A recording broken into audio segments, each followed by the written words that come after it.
Hello, good afternoon, good evening, depending on where you are. I'm Rob Satloff. I'm the executive director of the Washington Institute, and I'm delighted to welcome you to this very special program.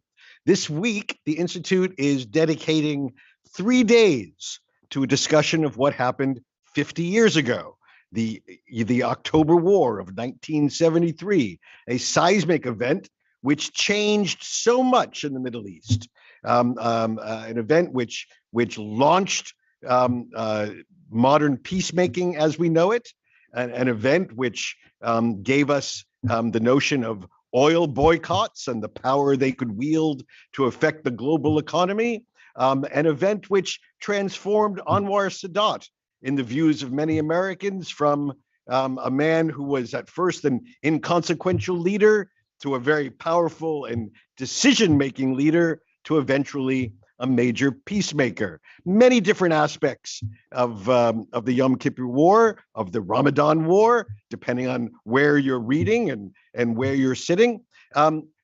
Yesterday at the Institute, we focused on the history, and we had a fascinating discussion that revealed, I think, some new aspects still to be known 50 years later. Today, I'm delighted to have a session that focuses on what might be the most fascinating aspect of the October War, and that is the concept of strategic surprise. The surprise that changes things in a fundamental way. I'm not talking about a car crash for which one doesn't plan. I'm talking about decisions that we don't even imagine. Decisions that might even be so beyond the realm of our usual understanding that when they come, they are like a lightning bolt. Maybe we should have seen them coming, but maybe it was a failure of imagination or a failure of something else to expect them and to prepare for them. That was certainly the case in 1973. We've had other strategic surprises in the 50 years since, some good, like the fall of the Soviet Union and the collapse of the Berlin Wall. Others, of course, terrible, such as the September 11th attacks. Today, at the Washington Institute, I am thrilled to have an exceptional panel of intelligence experts, people who have given decades of their life to understanding the way the world works, imagining what are the possibilities in this challenge of looking at what might happen for their government, and providing advice to senior leaders on this issue, because today's basic question is: are we better prepared for strategic surprise 50 years after the October War? And one thinks of strategic surprise in the Middle East in 2023. What comes to mind? And are we ready and prepared for that? To discuss the overall question of strategic surprise, building on the lessons of the October War, looking at the Middle East today, let me introduce this terrific panel of participants. First, to Americans, I'm delighted to welcome John McLaughlin. John is professor of practice at the Merrill Center of Strategic Studies at the Paul H. Nitze School of Advanced International Studies. That's a mouthful, known as SAIS at Johns Hopkins University here in Washington. John spent 30 years at the Central Intelligence Agency, was the acting director of Central Intelligence, previously the deputy director of Central Intelligence, the deputy director for intelligence at the CIA, vice chairman for estimates, and acting chairman of the National Intelligence Council.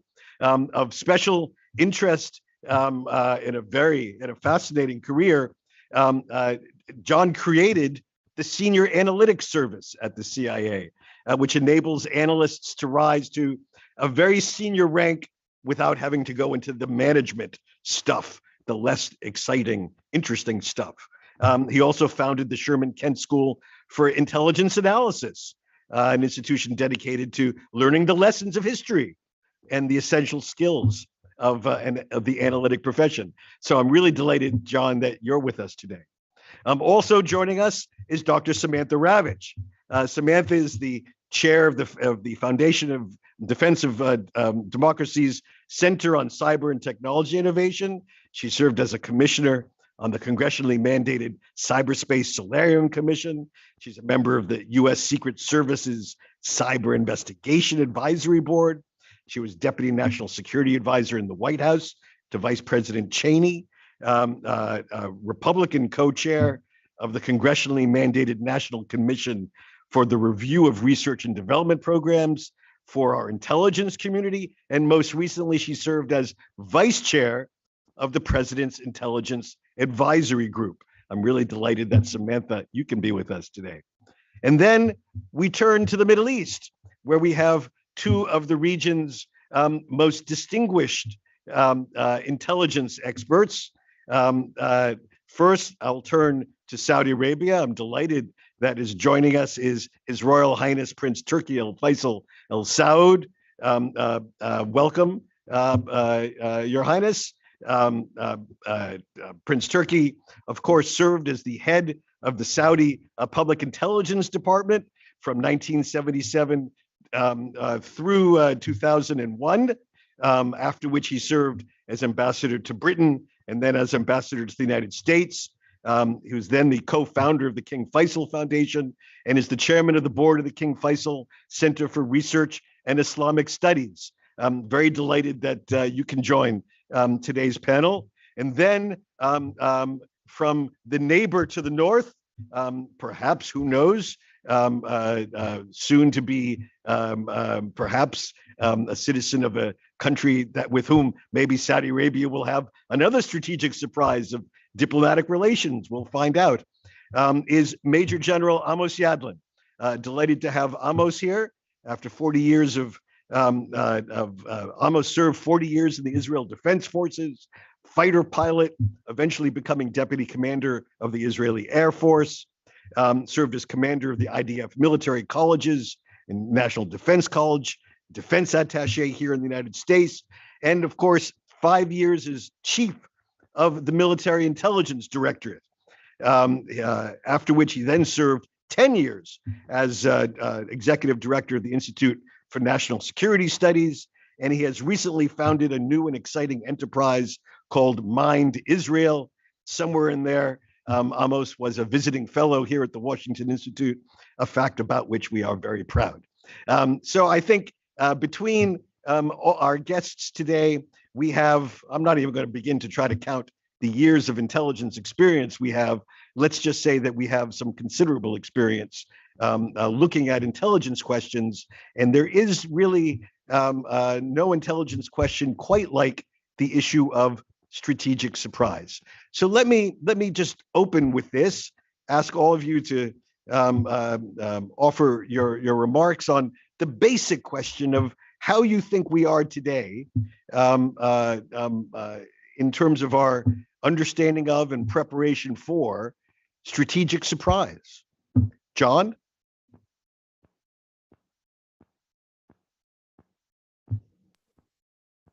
Thank you very much, Rob, and it's great to be with you and with former colleagues on the screen as well.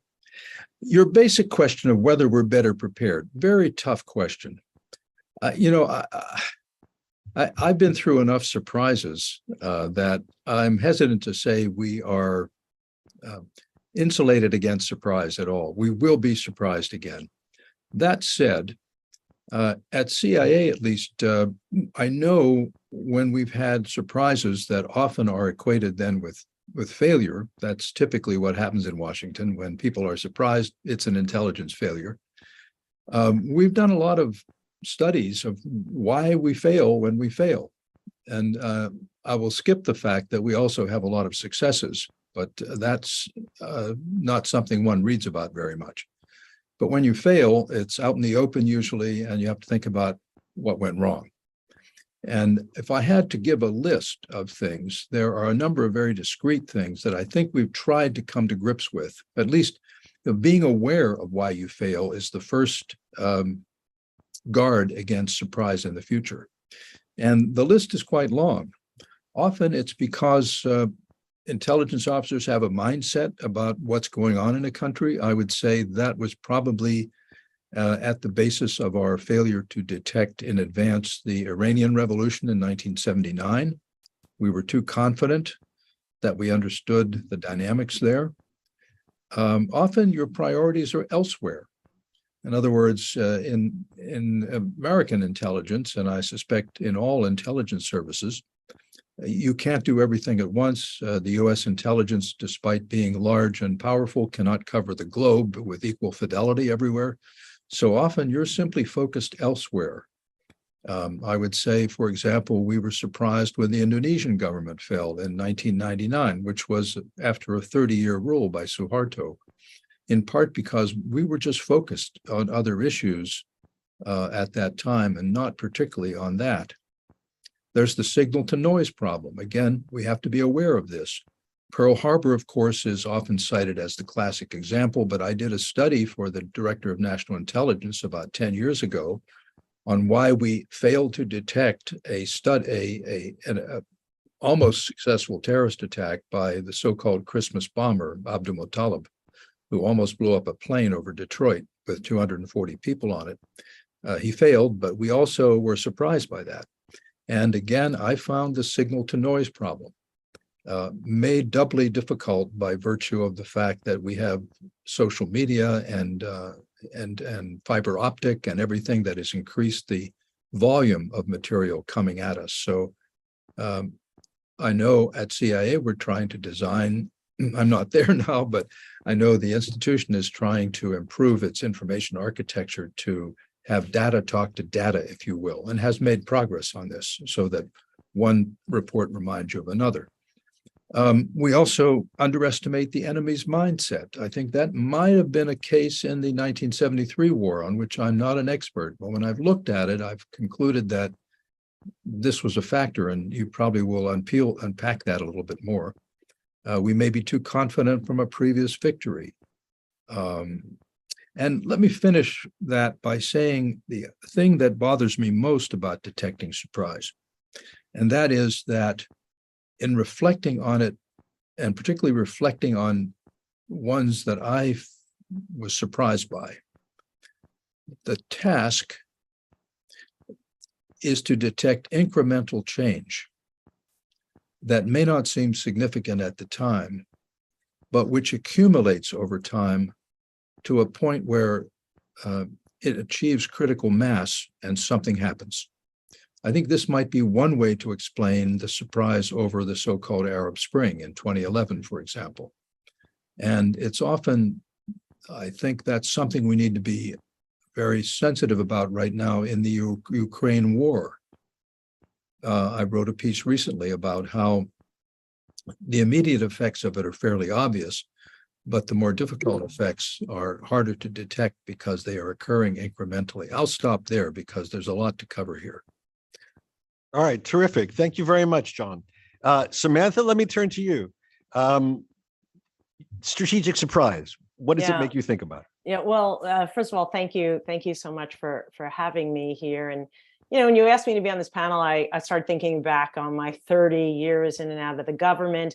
But my understanding of strategic surprise actually, you know, kind of happened earlier when I was getting a PhD at the Rand Corporation, and my mentor, Charlie Wolf, gave me Pearl Harbor. Warning and Decision by Roberta Wohlstetter. And I see John, you know, nodding his head, because it really is kind of, you know, no pun intended, the Bible of understanding what you can and can't learn about signal and noise, right? If you haven't looked at it, I really recommend it. It's as prescient today as it was in 1962 when it was written. Bear with me for a moment, because I just want to read something from the introduction, which was written by Tom Schelling, who of course won the Nobel Prize in game theory, right? And I think it just sets up this panel, I think, remarkably well. Surprise, when it happens to a government, is likely to be a complicated, diffuse, bureaucratic thing. It includes neglect of responsibility, but also responsibility so poorly defined or so ambiguously delegated that action gets lost. It includes gaps in intelligence, but also intelligence that, like a string of pearls too precious to wear, is too sensitive to give to those who need it. It includes the alarm that fails to work, but also the alarm that has gone off so often it has been disconnected. It includes the unalert watchman, but also the one who knows he'll be chewed out by his superior if he gets higher authority out of bed. It includes the contingencies that occur to no one, but also those that everyone assumes somebody else is taking care of.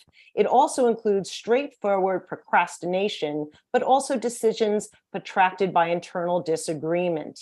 Finally, as in Pearl Harbor, surprise may include some measure of genuine novelty introduced by the enemy and possibly some sheer bad luck. Okay, so he won a Nobel Prize. You can see why he won a Nobel Prize. But in Roberta Wohlsteder's amazingly researched book, she concludes that we should strive to get strategic warning, but we can't plan on it. Right? It is likely that the signal may always get lost in the noise. We can cut down on that chance, but we can't eliminate it. So basically what we're talking about and what John alluded to, we have to live within the ambiguity, right? Our defenses must function without concrete strategic warning.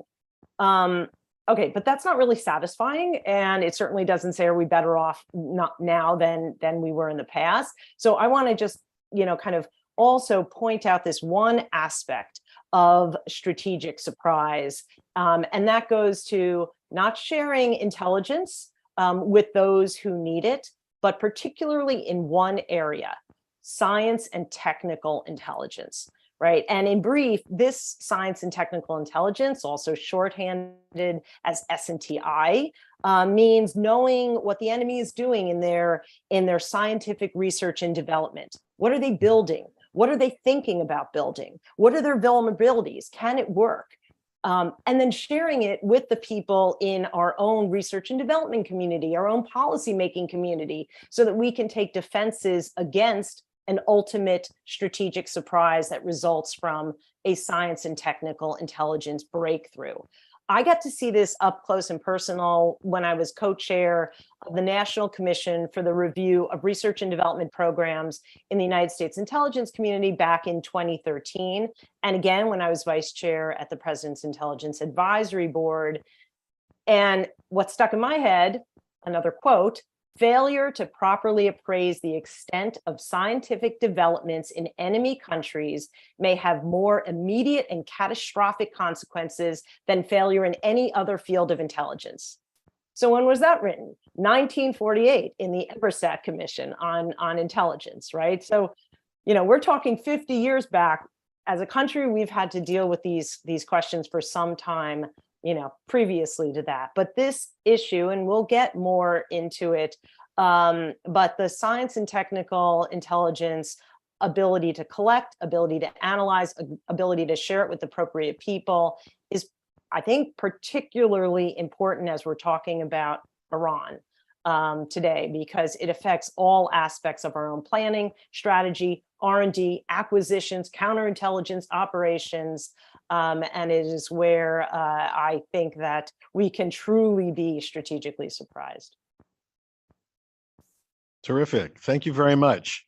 So let's turn now to our participants abroad, Prince Turki, and then Amos. Your Highness, what do you and the decision-making elite in the kingdom think of when they think about strategic surprise? Let me refer back to the 73 war and the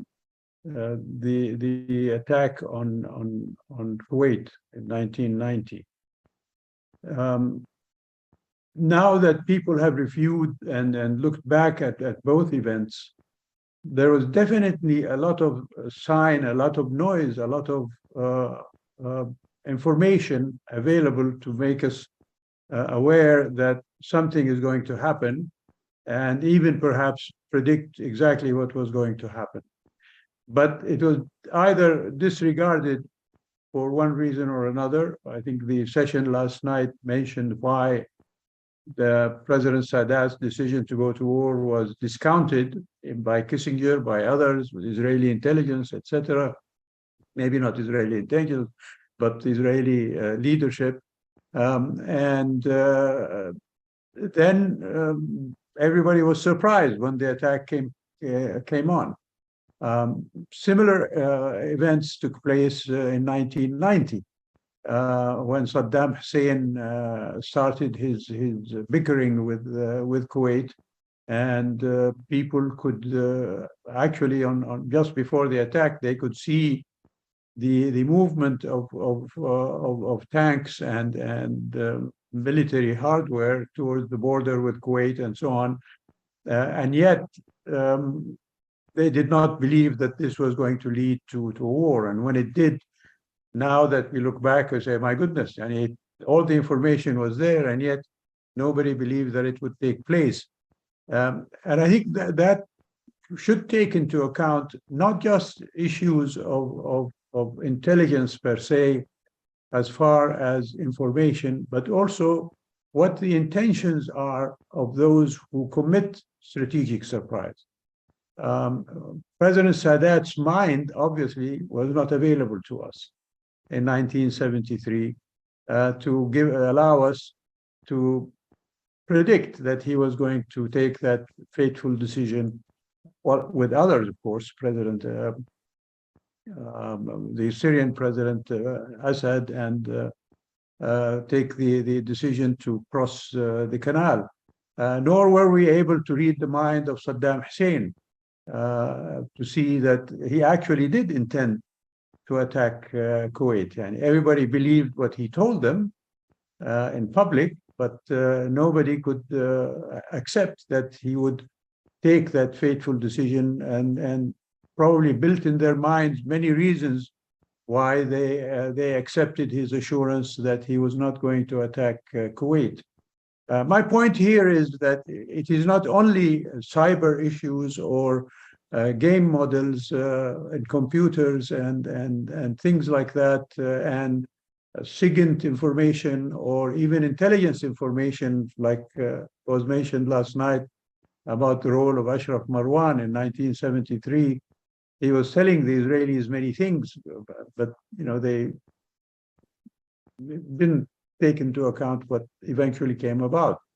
So this is something that I think we really can't pinpoint exactly when strategic surprise is going to take place, because mostly it happens in the mind of those who take it. And everything else helps indicate where it's coming from. But in the end, it is that factor that really surprises us. So the emphasis I'm hearing you say is ultimately it's on the psychology, even though the regardless of what the facts may point us, we will always be lacking in that certain inability to get inside someone's head. Let's hold on to that for a minute, and let me turn to General Yadlin. Amos, in your experience, how are Israeli leaders and Israeli intelligence today in their grappling with the challenge of strategic surprise?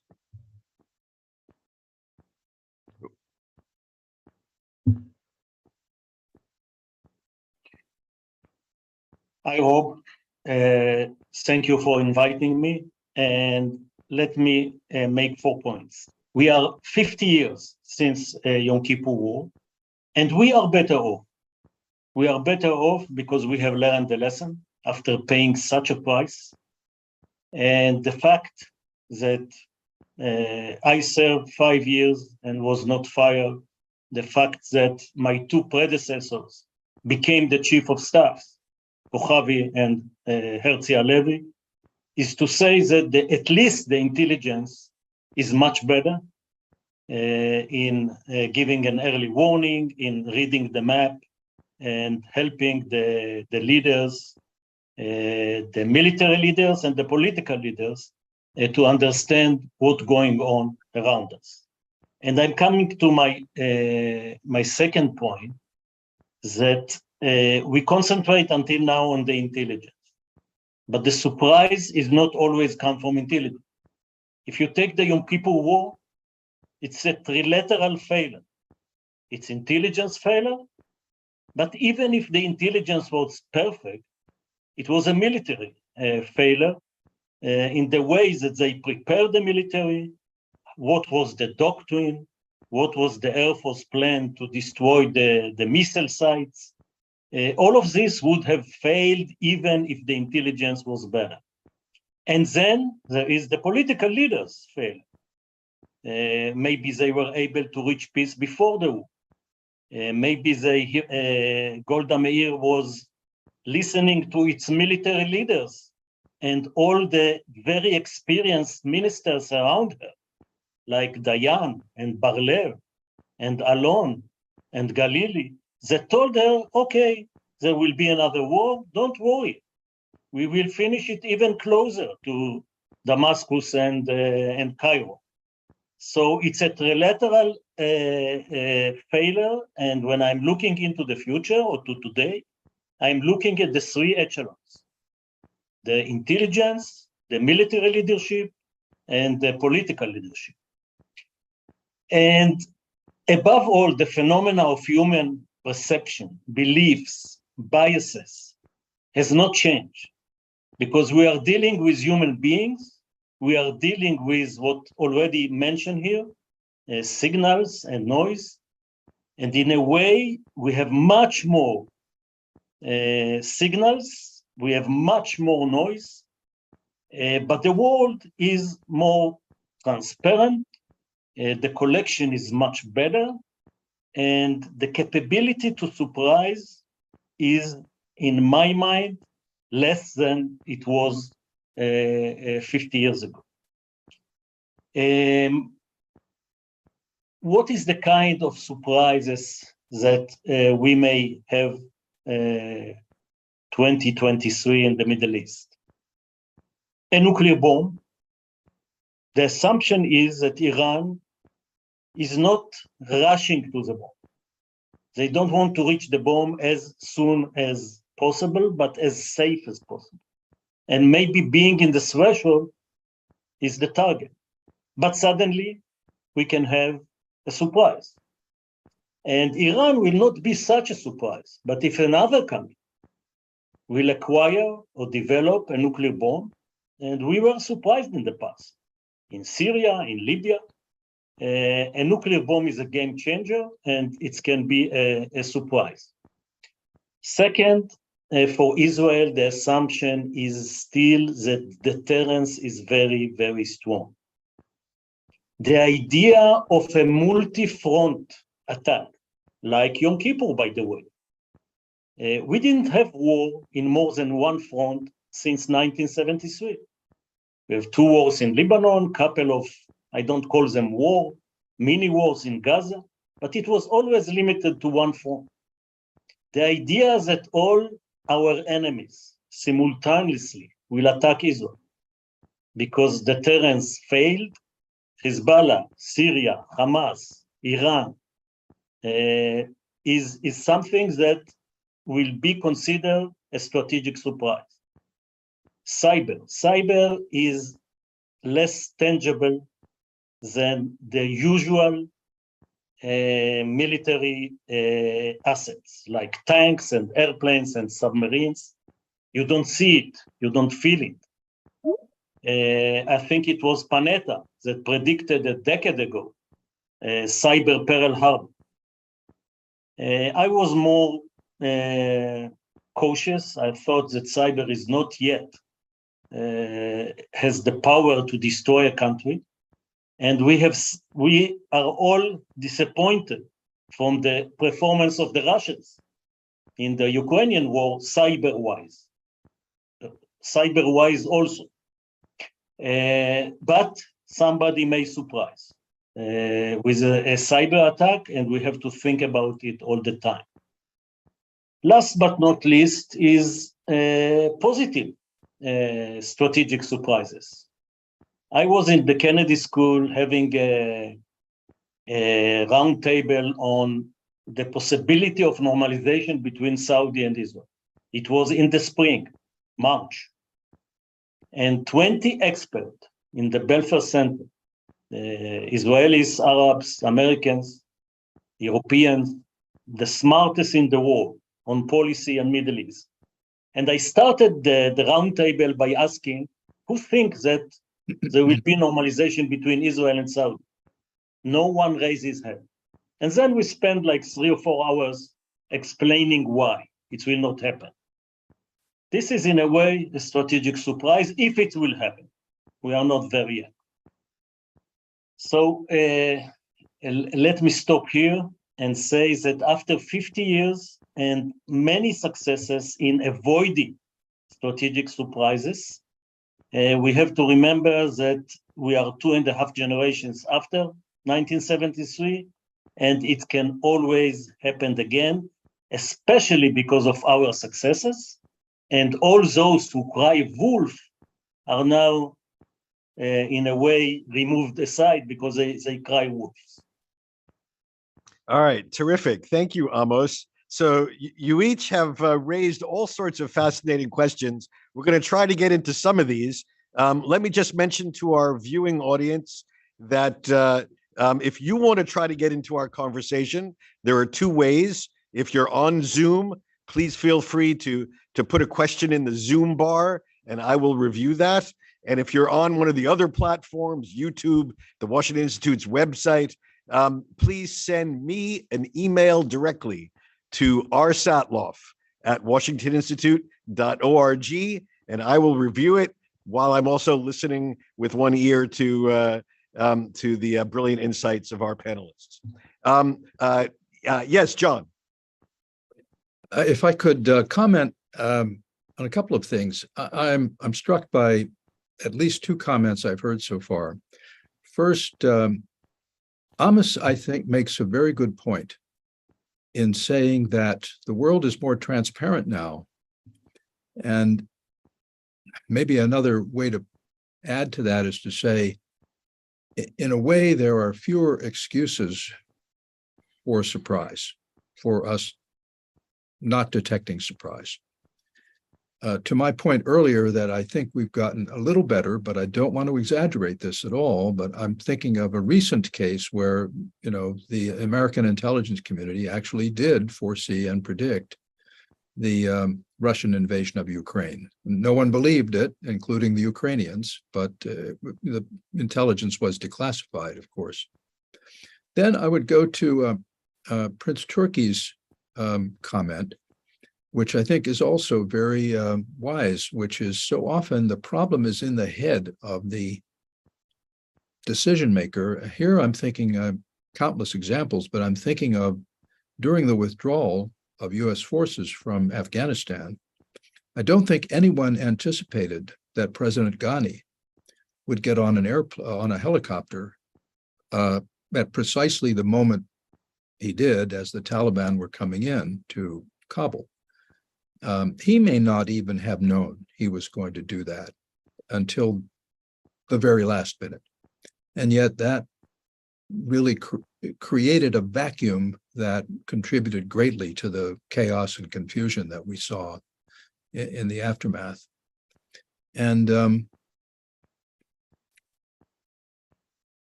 yet, even though we understand and there is greater transparency, we would be foolish to think, and my final comment is this, sometimes thinking back to these events where we've been deeply surprised, shocked, and plunged into horrible situations because of surprise. Sometimes, historically, when you look back, the important thing is not so much the surprise, but how people reacted to it, how we dealt with it. If surprise is inevitable, as I think it is at some level, maybe less now, but inevitable, it means that governments have to be thinking ahead always in terms of scenarios and worst case planning. What would we do if? What would we do if? and I think again of countless examples where take 9/11, we were surprised at one level, tactical, not at the strategic level, but certainly at the tactical level.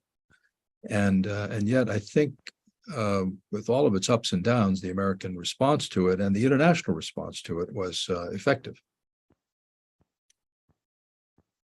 All right. That's it. Yeah, thank you. Samantha, I know you wanted to come in on this. Yeah, I did. It's certainly getting into the head of the adversary, absolutely, without a doubt. But as John said, it's also, our own leadership, right? And how, can they rise to the occasion? Can they, they say, well, I think a surprise is coming, and be confident enough to put that on the table when others say, no, that's not going to happen, and to say, no, I think it is. One thing in leadership, both parties, but the folks that wind up, unlike perhaps other countries, certainly like Israel, the folks that wind up in the White House, political appointees, I served for 5.5 years plus another 2 on PIAB, don't come from the military. They haven't been trained and exercised. What if this happens? What if your plane is going down? What if, you're all of a sudden under attack? They come from think tanks. They come from academia. They come from business. They come from whatever, where they really have not been trained in how to make decisions under crushing amounts of pressure. Right. And then they're thrown in there. And then, I was in the White House on 9/11. We had a great team. Thank God. We had a great team. But, it's also making sure that our leadership is both comfortable and confident and has trained enough to be able to say, this is why I think a surprise is happening. But also then, of course, what to happen in the moments, the hours, the days after. And I want to kind of give one brief example on this that may actually be coming. Cyber was mentioned, and I'm not going to, talk too much about it, but consider this scenario. Consider a scenario. I spent a lot of time looking at the Taiwan Strait, but consider that scenario, right? Now, if I were in Beijing, I would be saying, as something's heating up in the Taiwan Strait, go after the water power telecommunications around US military bases to prevent us from flowing forces, right? That is an absolutely conceivable possibility. It is now, hopefully it's in the Senate version of the National Defense Authorization Act for 2024. Hopefully it'll be reconciled and be in as well on the House version to train and exercise that. It was nearly impossible getting that idea over the bar, because why? Oh, it can't happen. Oh, it's too difficult. Oh, China would never, get into our telecommunications water power. Really? They have been. I mean, we keep seeing it over and over, and yet bringing that all together and having leaders kind of be confident enough to say, this is a real possibility. We do not want to face strategic surprise. And oh, what would we do if we did? Because we've trained and exercised is a key component to mitigate and also to recover if and when it happens. All right, thank you. Look, Amos made an assertion, and I want to get I'm going to ask you to either vote yay or nay, John, Samantha, and Prince Turki. Amos made an assertion that we are less vulnerable on balance when you add up the transparency on one side and all that additional noise on the other, because we're so transparent. When you add it all up, we are collectively less vulnerable to strategic surprise today than we were 50 years ago, although he did close with a remark that said, oh, by the way, it can happen again. But Prince Turki, Samantha, John, do you agree? Are we less vulnerable today, Prince Turki? I wish that were the case. As far as Saudi Arabia is concerned, we had an attack on our oil wells in 2019, which was definitely a surprise. I don't think we expected it. I don't think our allies expected it. I don't think anybody expected it. So from that aspect, if I was not obviously in the loop to know how information was coming in about a possibility of something like that. But it happened, and now hopefully it won't be repeated again because of measures that were taken subsequently to try to prevent such a surprise from taking place. But it happened, and that's one surprise. I think that we thought we were prepared for things like that, but we were not. Of course, there are levels of preparation. I can't compare our ability to prepare as the United States can, and on strategic surprise elements. But go back to 2001 and September 11th, and U.S. Air Command not intercepting those aircraft. Well, that was definitely something that should not have happened. So there, the capabilities were there, and yet it did not happen. Just mentioning the Ukraine war, I think there was a strategic surprise that the Russians faced in thinking that they could have a simple stroll in the park to get to Kiev, and didn't plan for what has happened since then. So even those who may have had the command structure, the military thinking that Ms. Ravich was talking about, definitely there was a strategic failure there. Not surprise, but strategic failure on the part of the Russians in thinking that they could get away with it in a quick manner. These are things that happen. And when they happen, we tend to go back and discover that, yes, there were indications that we may have, should have taken note of, but we didn't. I don't have a specific solution for things like that to propose to prevent future surprises from taking place. But I think even though we may be better prepared, as General Yadlin said, yet I would not discount that there would be more strategic surprises sometime in the future. Mr. Ravich mentioned Taiwan and China, perhaps in other places. General Yadlin mentioned Iran being a threshold nuclear weapon. Historically, no weapon has remained a threshold, even the nuclear weapon. When it was invented, it was used. And I think all of those who went through Israel's own experience with its own nuclear development, they actually did explode a bomb many years ago to get it, to see if they can do it or not. Pakistan did the same, India did the same. So why should we not expect Iran to do the same? These are things I think that we have to keep in mind, but nonetheless, it goes back to what is happening in the mind of the decision maker, who will take that unexpected or unforeseen decision to do the thing that they want to do. Okay, thank you. Amos, I'm going to come back to you in a minute. I just want to get the votes of John and Samantha. Are we less vulnerable today than in the past? John? With all the caveats I could put on it, I would say yes, I do think so. And I believe it's because there's, as I said earlier, there are fewer excuses for being surprised. We know so much. Take Taiwan that Samantha mentioned.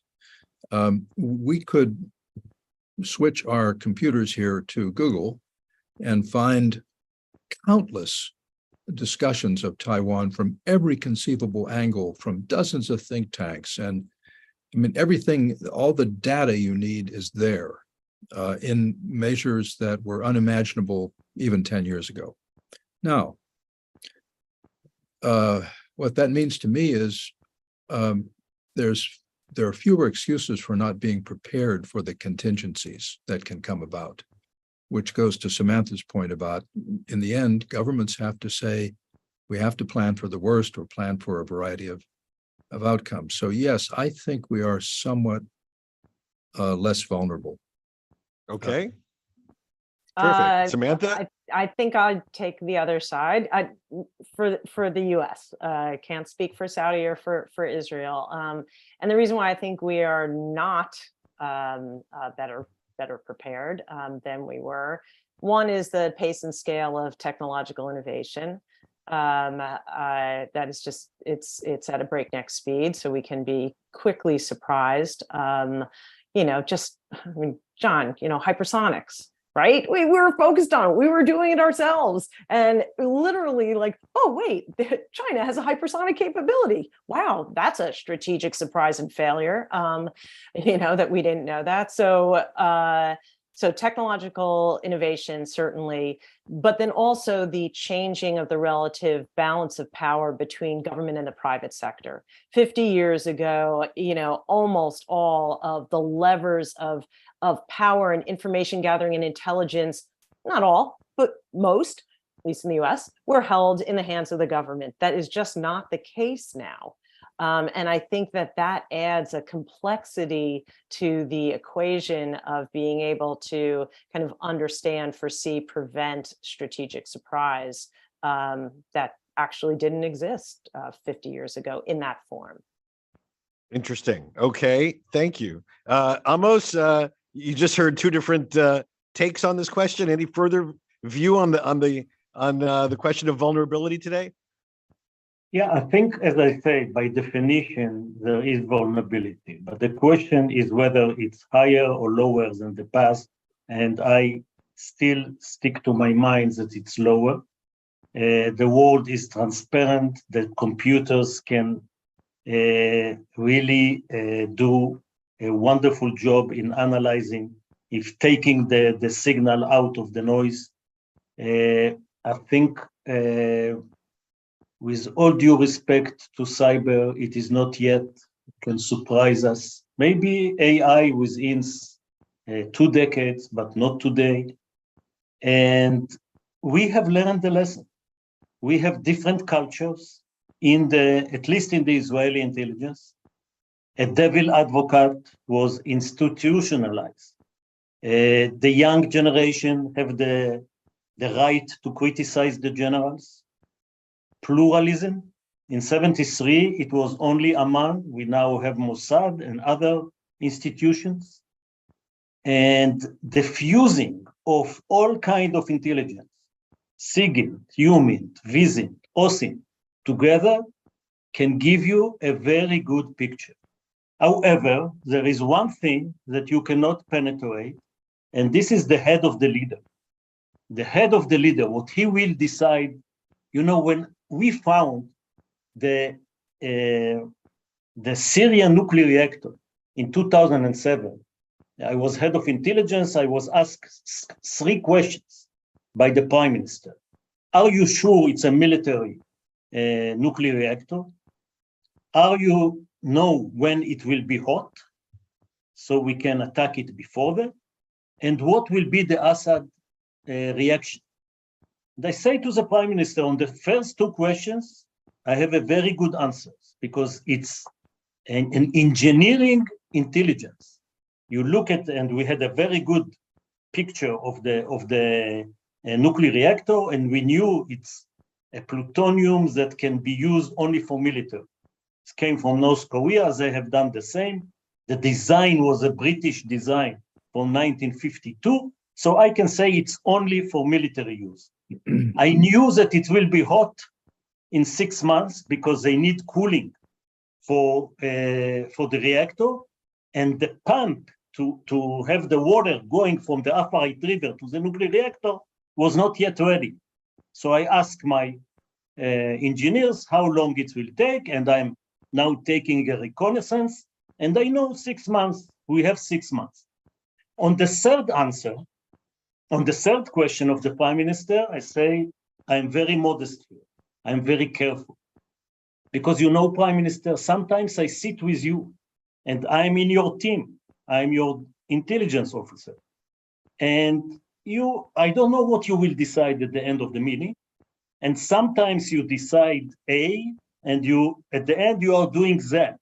So I don't know what Assad will decide, because Assad has no idea that we know about the nuclear reactor, and he don't think that we will attack. So intentions are very difficult to the intelligence to find out. And you have to be ready. And I think somebody have said it already. You have to assume that the surprise will happen. And even though the likelihood is very low, you have to prepare a reasonable answer to this surprise that has a very low probability. But the damage, if you want, is huge. You actually just led to a question that I was hoping to get to in this show, which is, you and all of your professions, it's not only the foreign leader you have to assess, but of course your own leader has a role to play in almost all the scenarios that that you're talking about. There's action reaction. This is not it's not as though your leader is a mannequin. Your leader makes decisions that have an impact on the wider environment. How do you, as senior intelligence officers whose responsibility is to advise your leadership, how do you factor in what your own government does that might play a role in the overall question of whether a surprise is lurking around the corner? It's a philosophical argument or discussion in the intelligence community. What is your responsibility? Only to look at the bad guys, at the red side of the war?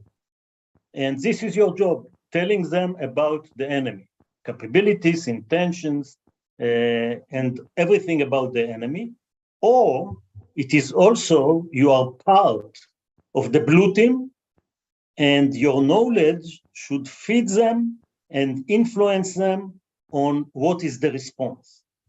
I personally, since I came from the operational world, I was not a young intelligence officer. I basically parachuted to the summit. I supported the philosophy that you have to be involved in your own blue side and helping them as much as you can to have a better plan, how to deal with the enemy. And it's not only the operation, it's also how you build the force.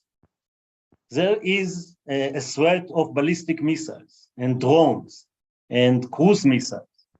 You are the ones that have to be involved in building the missile defense and the early warning, because you know what's the damage it can do, what surprise it can inflict. You know, after 73, many people said we are not dealing anymore with intentions because we were unable to read Sadat. We have to be ready to their capabilities. It may be a good philosophy when it's a division against division. But what's the meaning of we are not pay attention to intentions in case of ballistic missiles from Iran? You want to stand with all your arrow ready for all the time? This makes no sense.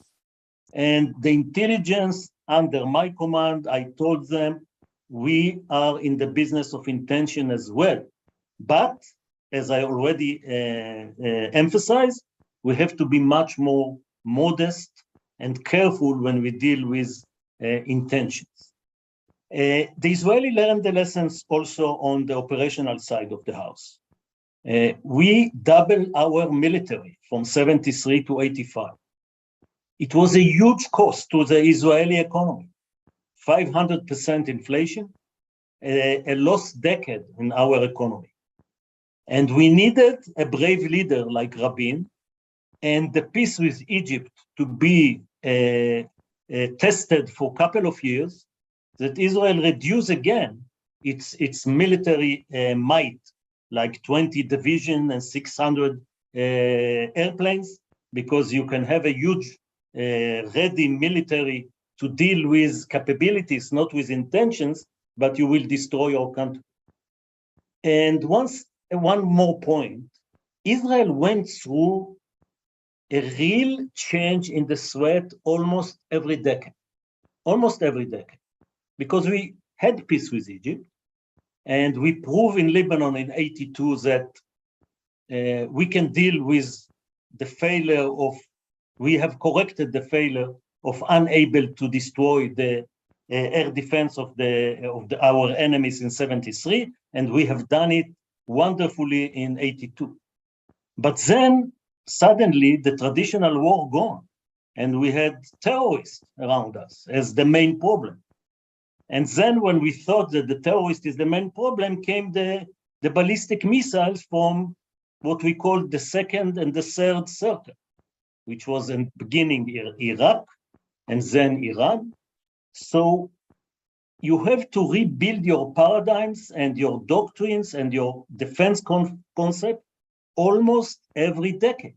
And we are now again in a symmetrical war, because our enemies, for the first time, and you Americans and us should know it very well, the time of the technological advantage and the precise weapon that was only on one side is gone. Our enemies already adapted the precision capability to hit a center of gravities, the powers of our militaries, and we again in a symmetrical war that we basically haven't seen since 1973. So the need to have the concept of what is the enemy against you and how you build the force against it is an ongoing discussion, dialogue between the intelligence and the operational leaders of the military and the leaders. And last word, peace. Since '73, the Israeli leadership understood the importance of peace.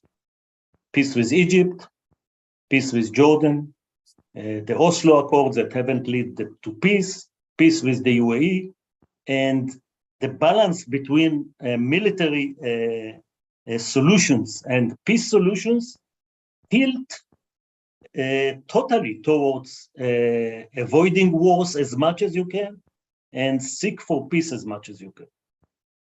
Rob, Right, thank you very much. Yes, John.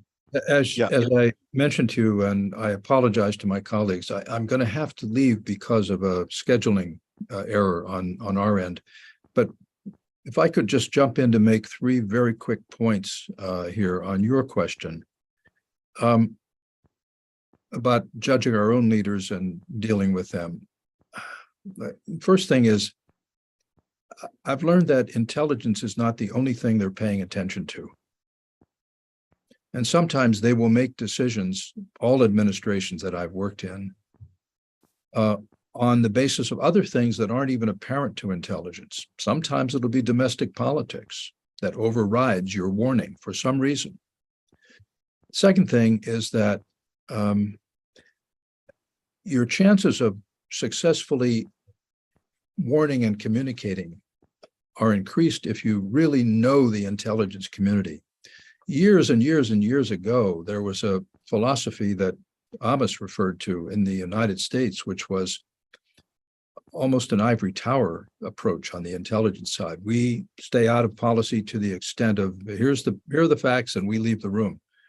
Now, I've learned over time, you really have to know, you have to live in their shoes. What are they wrestling with? What are they trying to do? What are the various pressures on them?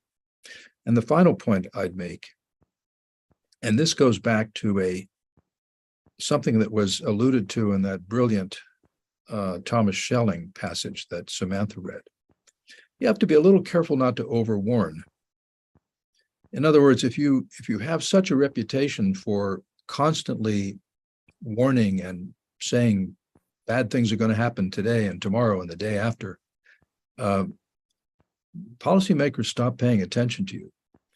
And so they have to know when you come in and say, we have a strong set of reasons to believe that something is going to happen. You have to have built that credibility with them, and you almost need, metaphorically, to take them by the shoulders and say, no, I'm really serious about this. Look me in the eye. And, we did that a number of times in our tenure at the CIA. So this is a complicated thing, but you rightly point to the very complicated, the additional factor here that's really out of our control, which is how does your own government think, operate, work, make decisions? Yeah.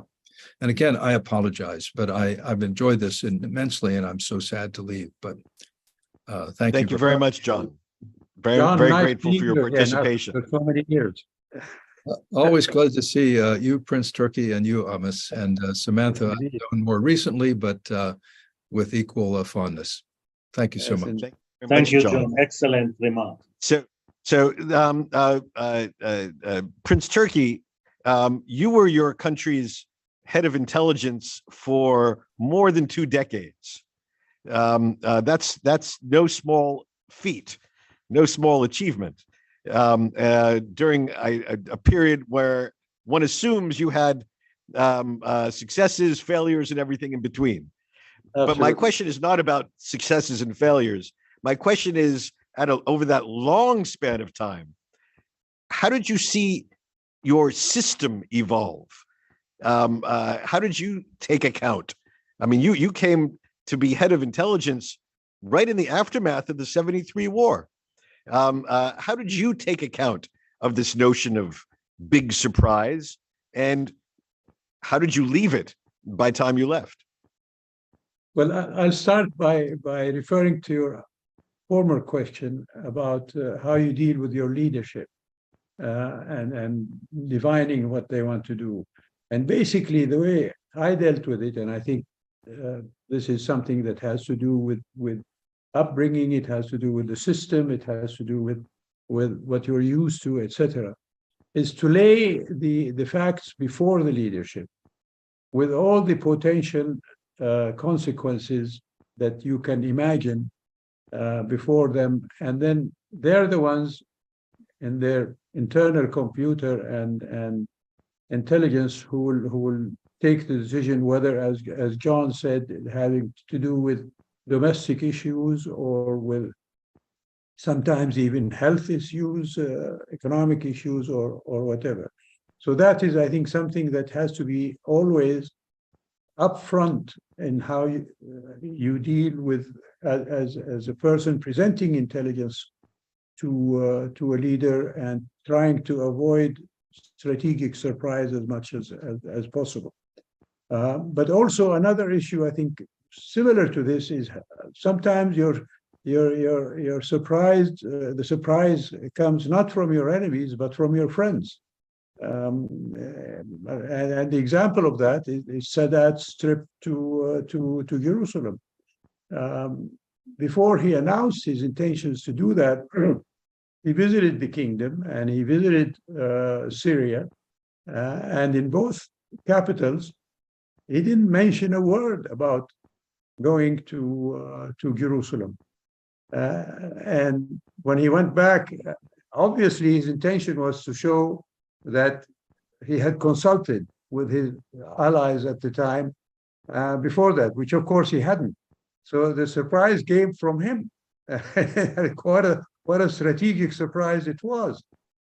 So that also, keep in mind that it's not just your enemies who may surprise you. You may get surprised from your friends. To get back to your question, definitely, not just the intelligence department that I headed, but the whole government in Saudi Arabia evolved over the years when I was director of intelligence. The amount of information increased dramatically. I was there when first computer models were introduced as a tool, and the flow of information began to grow geometrically, if not astronomically. And so how to deal with that? It was a matter of not only providing human capacity, but also financial resources. Financial resources are very important to keep up. General Yadlin mentioned that Israel went through nearly 10 years of a lost decade of economic development in order to increase their military capability. So these are things that are very much par for the course in any government institution, and more specifically in intelligence services, to try to be up to par to the developments around them. I'm glad I wasn't there when the social media took over. That's something that I didn't have to deal with. Alhamdulillah, yani. Now I'm a recipient and rather user, rather than having to like I'm sure Ms. Ravich had to deal with and her cybersecurity responsibilities. So these are things that you know, development takes place whether you like it or not. And in a country like Saudi Arabia, it was more importantly an issue of human capacity and how to provide the know-how and skills for your human resources to be able to meet the challenges that technology throws at you. You have to grow with the technology. If you don't, then you're left on left field, and you'll never catch up. But to be able to meet the challenges and not be surprised, hopefully, you have to have the people who can deal with the flow of information, give you the good analysis, and divine ways to improve and test your programs and your institutions, to also keep you lean and capable, so that you don't have much fluff around you to prevent you from being capable to provide the service that is required of you. Rob, if I Very may, good. Thank you. Yes, Samantha, yeah, please. add something.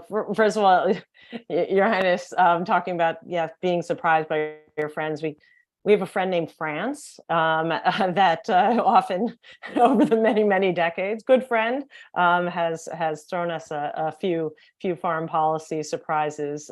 So your point is very well taken. But unlike John, you know, I have always been a political appointee. Right. So I live within the political, as you know, I'm a policy analyst, but I live within the political domain. And so I never had to live with I can't get involved on the policy end of things. That is the part of the spectrum that I did live in. You know, one of the hardest things that I always found, you know, when trying to, or briefing out, one of the leaders, is this understanding of probabilities, right? Think about like in normal life, you look at the weather forecast and it says there's a 30% chance of rain. Everyone says, oh, well, it's not going to rain. A 70% chance of the rain means it's absolutely going to rain.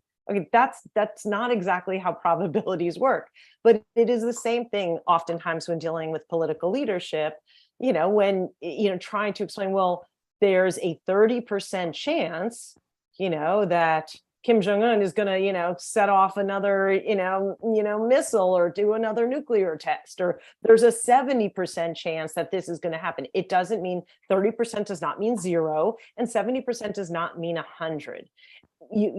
Political leadership has to live within the ambiguity to prevent strategic surprise, but it's not something that political leadership is often trained to do, because many did not grow up in this world. They didn't grow up as policy analysts or come from the military, as I said before. They get in there and it is a live fire exercise. I think our country, the United States, would be benefited if, upon election, in that immediate time that the most senior of leaderships had to go through a number of these kind of exercises and to understand how they make decisions, and to understand that 30% is not 0 and 70% is not 100, so that when the real game day happens, they will be able to live within ambiguity and make the right decisions, which is incredibly hard, given what we were talking about, the other pressures on the leadership, and making sure that you bring the people along with you as you have to make decisions for the country. Very good. I can only add to that, this or that country may provide surprises to their friends. I'm sure the United States over the years has given its fair share of surprises to its friends, and perhaps if Amos and Prince Turki want to point out something in that vein, that would be welcome too. But I do want to spend a few minutes.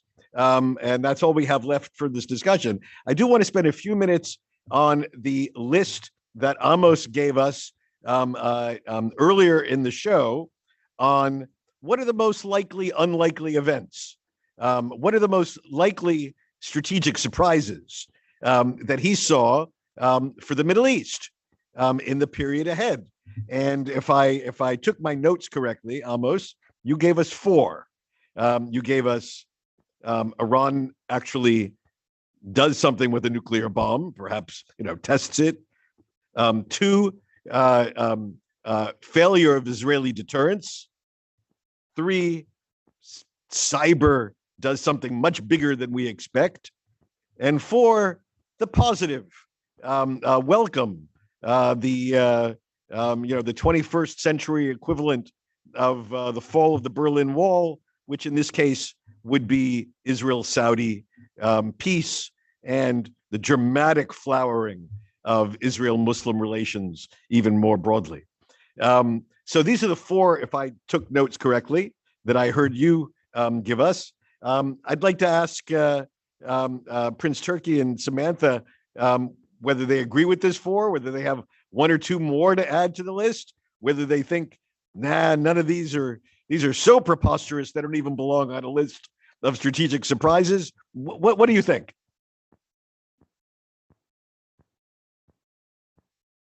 Prince Turki, you're mute, regrettably. One that will surprise me is there is discussion, particularly in the American media, about this so-called rapprochement between Saudi Arabia and Israel, and what is required for that. And what would be a surprise for me would be Mr. Netanyahu checking out the extremist right-wing parties from his government and forming a coalition with those more amenable to making peace with the Palestinians. That would be really a strategic surprise, I think, for me at least, because I don't see any chance or indication whatsoever that he would ever even consider such a development. Okay, that's an addition to the list from your perspective. I happen to think it's actually much less of a surprise, but we can talk about that offline. Samantha? Yeah, I think the strategic surprise can happen where it doesn't start from the region in and of itself, right? So, my concern is that there is a Taiwan contingency, and at that moment in time, Iran decides to take some action, right? There used to be this notion 40 years ago that the United States could fight 2 MTW, major theater wars. Well, not happening easily, at least. And so, attention taken elsewhere because there is an event elsewhere in the world. And on the heels of that, Iran decides to do something. Okay. Bringing in the whole great power aspect to strategic surprise in the region. And Amos, the variation on the question for you is, given your list, which do you think is the most likely, unlikely strategic surprise? Look, we have a philosophical issue here. Since it's a surprise, if I list the possibilities, it's not a surprise. Surprise is it's a black swan that you don't even think about. So, and especially you cannot rank it. And let me go back to the assumptions that we are better off. And saying that there will be surprises, I think our goal is to make the quantity as low as possible, the quality, so-called the quality of the surprise, or the severity of the surprise, as low as possible. And what is more important, the capability to recover and to adapt after the surprise. This may be the most important thing. I agree with Samantha that for many years I briefed about the Iranian nuclear strategy, and I already said this night, that it's not as fast as possible, but as safe as possible. And I used to say, when there will be a global crisis and the attention of the world will be in Ukraine or in Taiwan, this is the best time for the Iranian to break out. And I think even though we are speaking about it and it haven't happened in Ukraine, it may happen if Taiwan will erupt.